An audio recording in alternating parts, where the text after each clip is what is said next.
welcome to a new edition of Cracking the Cryptic, where we see the return of an old favourite today in the form of Joseph Namer. Joseph's puzzles are, well, we've been showcasing Joseph's puzzles for years, and they are always very popular because they are always very beautiful. This one is called Sum On, Sum Off. Some spell S-O-M-E. I don't know why. I should know why, probably, but I don't. And no, I've not got a clue.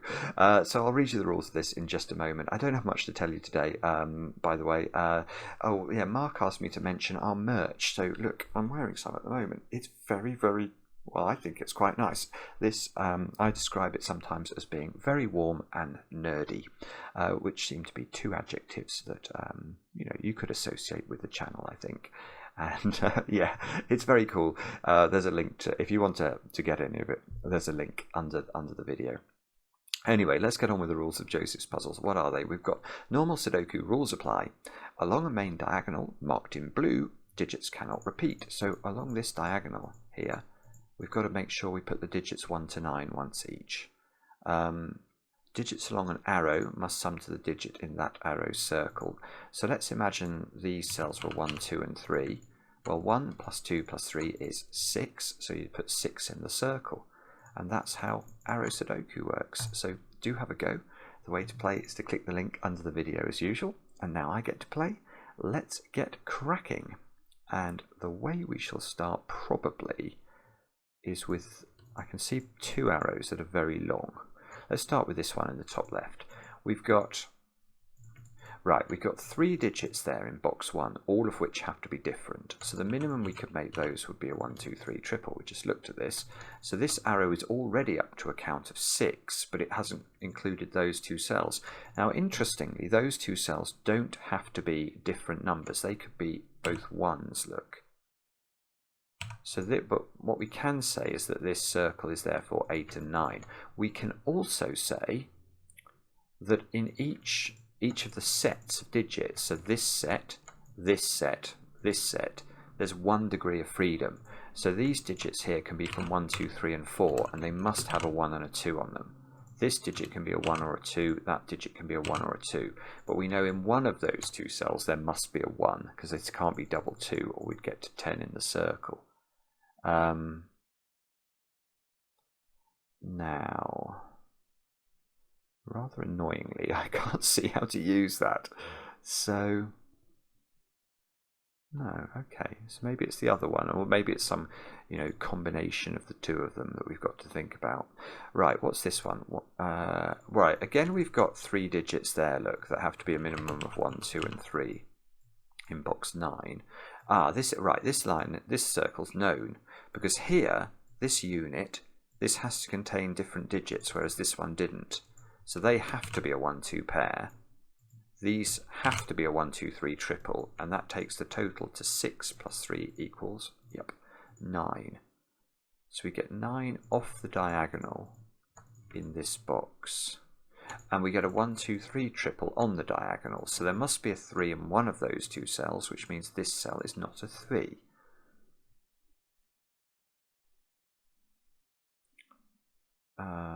Right. Okay. So has this actually helped us? I'm sure it has, somehow. Well, maybe this arrow, bizarrely enough. Yeah, okay. Because we've got a 1, 2 pair looking at this domino here, the minimum I could put onto this domino now is a 3 plus a 4, and the minimum I can put here is 1. So the absolute minimum for this circle now is 8. So this is 8 or 9, and each of these digits can move, well, as a collection, they can be 1 greater than their minimum value. So there must now be a 3 in this domino. It's either 3, 4 or 3, 5. This is either 1 or 2. There's a 1, 2 pair now in row 3. So that, oh, that's lovely. Yeah, okay, remember I said there was a 1 and a 2 in this triple? Well now, because of this 1, 2 pair, this square has to be the high digit, and that has to be a 1, 2 pair, which is rather nice.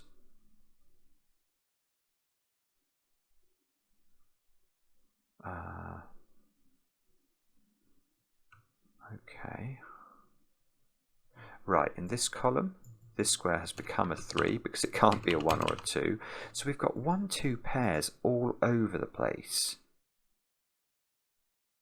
Yeah, look at this tiny little arrow here. Ordinarily, short stubby arrows you'd think were sort of late disambiguators, but this is quite an early disambiguator, in the sense that this digit cannot now be 1, 2 or 3.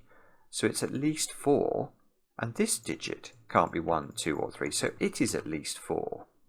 But you can't put 2 4s on the arrow, so this must be a 4, 5 pair, and this cell therefore must be a 9, which is really lovely.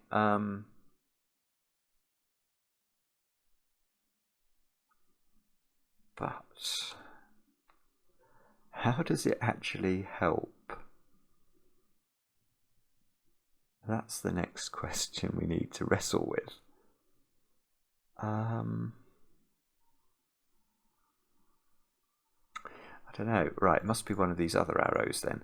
So this one now can't be greater than 8.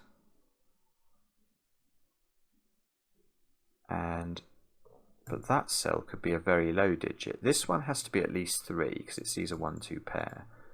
So that's at least 3. This one I think can be low again.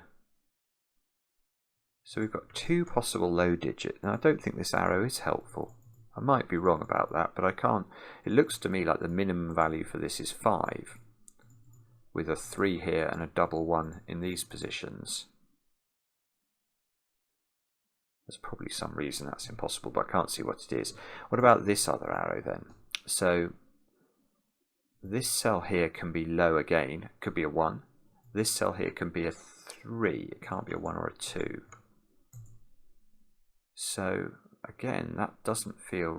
That's really weird. Neither of these arrows seems to be doing us very much good. 9 is nearly restricted in column 6. Look. Can't go into 2 of the empty cells, but it can go into either of those 2 cells, I think. Right, oh, I'll tell you what I haven't thought about, and that's the diagonals. So maybe the diagonals are going to give us some joy.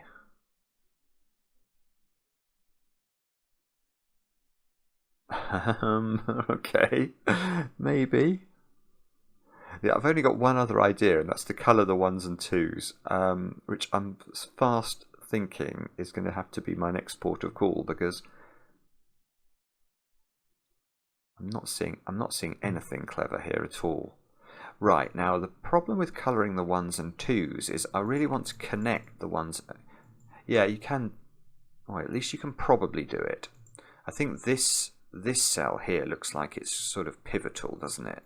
So whatever this is the same as this, which is therefore different from this, so it must be the same as this. So these 2 are the same, and therefore that must be blue. Now we need to extend this. I need to get this coming into these 3 as well.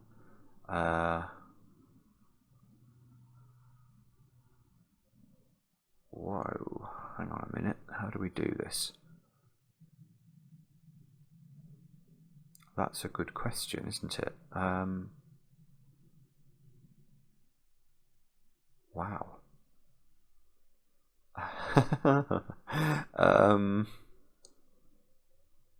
Oh, come on, Simon, use your brain. Why is this not working? I don't know is the answer.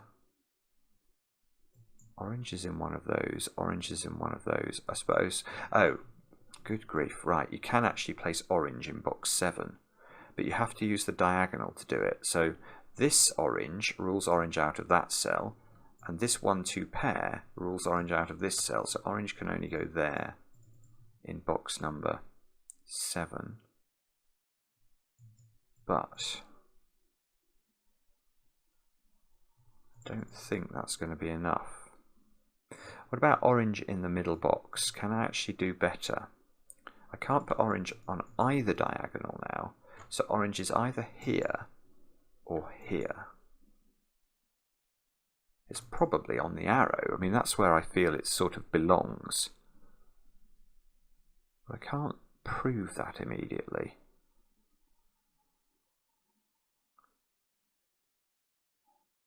Good grief, right. So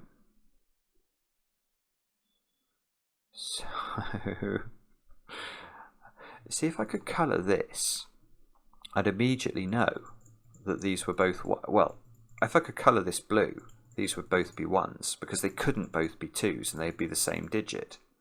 So it really would be very useful to know if this is orange or blue. I can't immediately see. Oh, now of course I can. Look, this is where does orange go in this box? It's got to go there by the power of a little old Sudoku. So now, this is better. Right, now we're getting there. So now orange can be placed in this box. It has to be here because it can't be on the diagonal. So it was just me being slow about Sudoku of all things. Orange. I still don't know what this is though. This is the key, I feel. It can't go in there. So orange is in one of 3 places in box 4.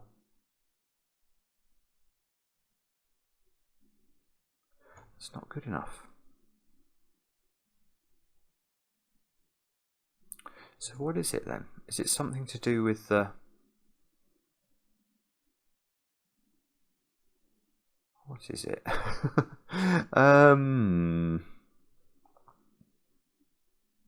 I want to maybe think about these two, just because they're very heavily interlinked in the sense that they have to be different. So if this is 8, you have to put double 1 here. So this has to be 2, this has to be 9, this has to be 3, 4, this has to be 5.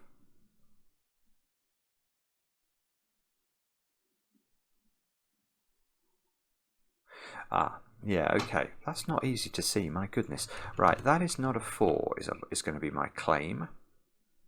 And the reason this is not a 4 is because of the 2 green cells. If this is 4, this has to be a 3, 5 pair, which means this has to be a 1, and this is adding up to 9. But once this is 1, blue is 2, and therefore we've lost our degree of freedom on this, and this is also 9, and that won't work. So this has to be 5, this has to be 4. Now that's released all of the pressure though on this arrow at the top. This square is not 5 anymore, I suppose. 4 is in one of those 2 places in box 5.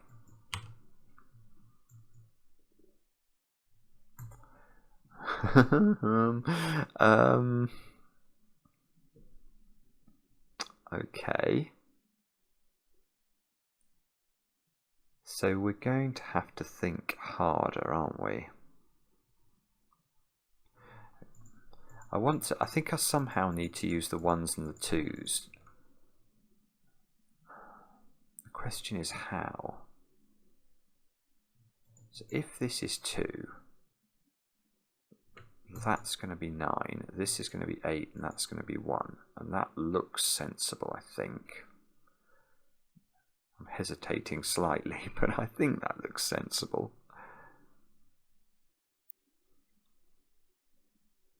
Yeah, what you don't want this to be 2 at the same time that's 2. So what would force that to be true? Or maybe you certainly don't want this to be 4 at the same time.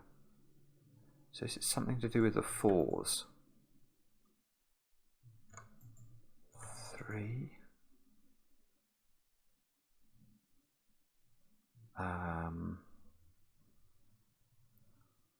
No, sorry, I'm not quite spotting how this works, am I?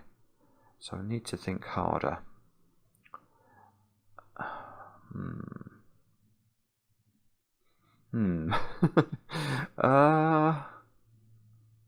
So these are an orange-blue pair. So blue has to be in one of these 2 cells. Now, is it possible blue is on the diagonal? It's possible, and it might even be likely it's on the diagonal. So maybe it's not to do with the diagonal then, in which case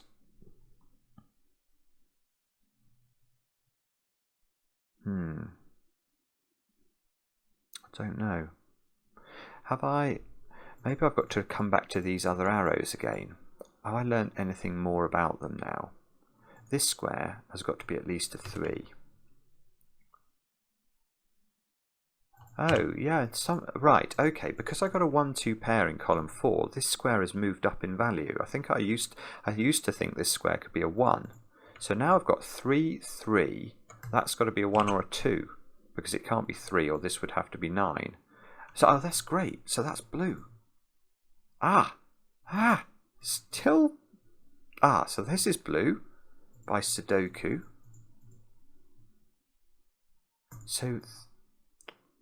In fact, this digit is itself a 3, and the reason for that is if it's not 3, its minimum value is 6, and 6 plus 3 plus 1 is definitely more than 9, and in fact it's way more than 8. So that's definitely 3.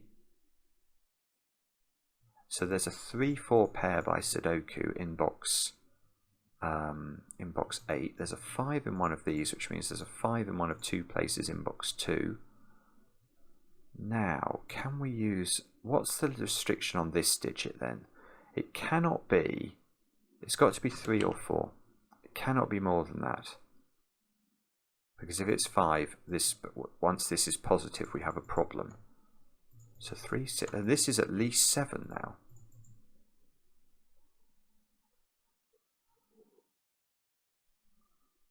So can I somehow build this one's relationship in? So if that's 8, that's 9, that's 2,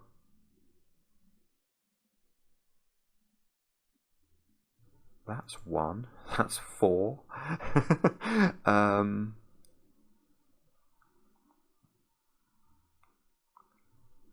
9.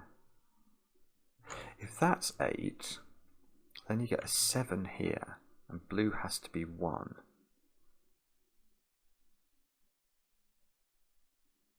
Oh, hang on, that's it. That's not, so there's a problem there. If this is 8, look at these 2 digits. That's forcing this square to be a 1 to make the 8 work, but this becomes 7, and that forces that square to be a 1 to make that work. And we get to a contradiction because blue and orange would have to be the same low number. So that's actually lovely. So that means this is 9, this is 8, and we don't know what this one is, but that still feels like progress. Now we've got a bare minimum on the 8 arrow. So we know that this is blue, because it must be the same in order to allow this to be double 1. And that means that's 2, that's 1, that becomes blued, that becomes oranged. Orange is now the digit 2, and finally we might be able to make some progress. This has got to be 3 to keep the 8 down to the right number.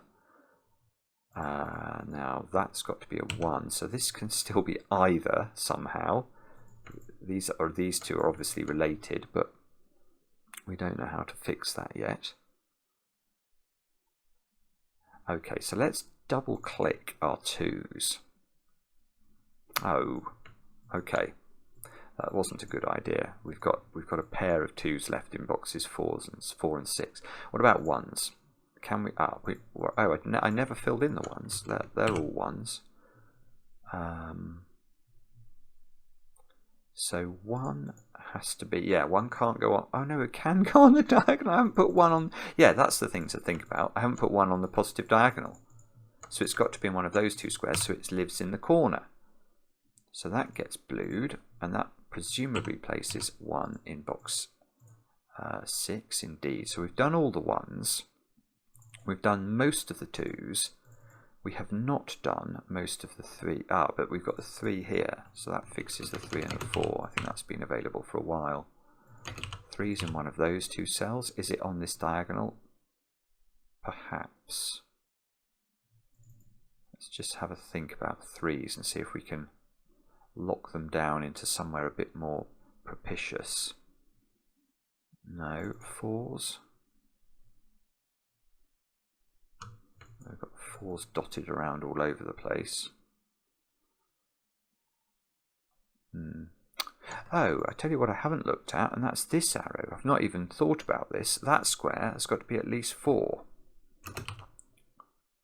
But this, oh yeah, look, this square is also at least 4. So this is at least 8. So this is 8 or 9 now.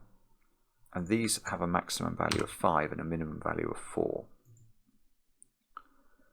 And if this is 8 or 9, do we know which it is? Where does, oh, look at this. Where does 9 go in the middle box? By Sudoku, it goes in the position where we had a pencil marked 4. So that's a 4, which makes this a 5, that a 4, that a 9. Aha. Aha. Now I can place 9 in that box, 9 in this box. 9s. I've got loads of 9s. I can do all the 9s. Yes, I can do all the 9s. Out of absolutely nowhere, all the 9s revealed themselves to us. So these are 5, 6 and 7 now to complete box 1. That's on this diagonal, so we still haven't put 8 on this diagonal. So 8's in one of those two positions.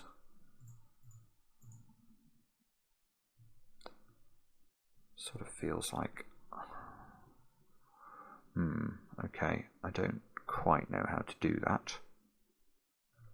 4, 6 and 7, so this is just 6 or 7. 4 6s and 7s down column 2.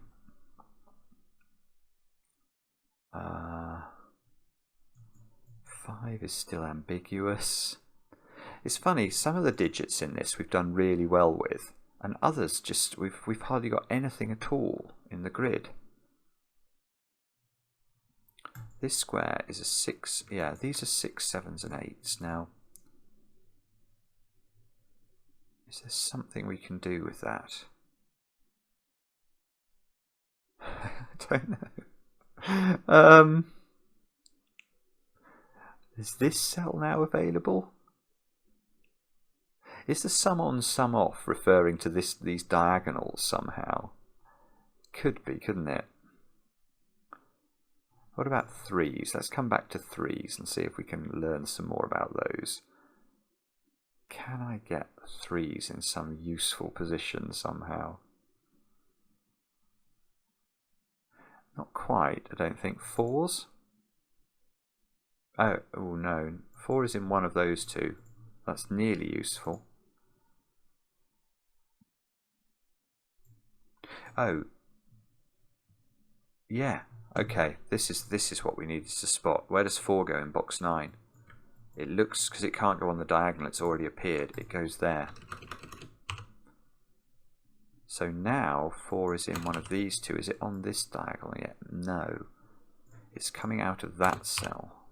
So now there's a 6, 7 pair in column 2. So that's 4. Ah, that's a 3. So that's a 7. Aha! There we go. 6, 8 pair on this diagonal. So that's a 7, I suppose. So that's a 6. This is lovely. This is all sort of getting disambiguated. So that's not now the 8 on this diagonal. The purpled 8 does live in the middle. We've got to make this cell in the corner 5, 6 or 7. Whoops, misclicked. Lost my army. And we've got to put 3s, 4s and 5s into those squares. I bet you it's not possible to put, well, it's not possible to put 4 here, 3 here, or 4 here. So that one's got to be 5. That one's got to be 3. That one's got to be 4. Which gives us a 4 and a 3 here. Right, so how many 4s have we got? Loads. And once we put 1 there, we've got all of them. How many 3s have we got? Loads. And once we put 3 there and a 3 here, we've got all of them. And now these little things were about 2s. So we can now fill the last 2s into the grid and get rid of some orange cells. Now those have got to be a 7, 8 pair, which we can do. Whoa, 8, 7. This square's an 8 by Sudoku. These squares are 5, 6 and 7. We need, that's not to be 7. Those, neither of these can be 5, so that is 5. So that's not 5 in the corner. This needs a 6. That must be an 8.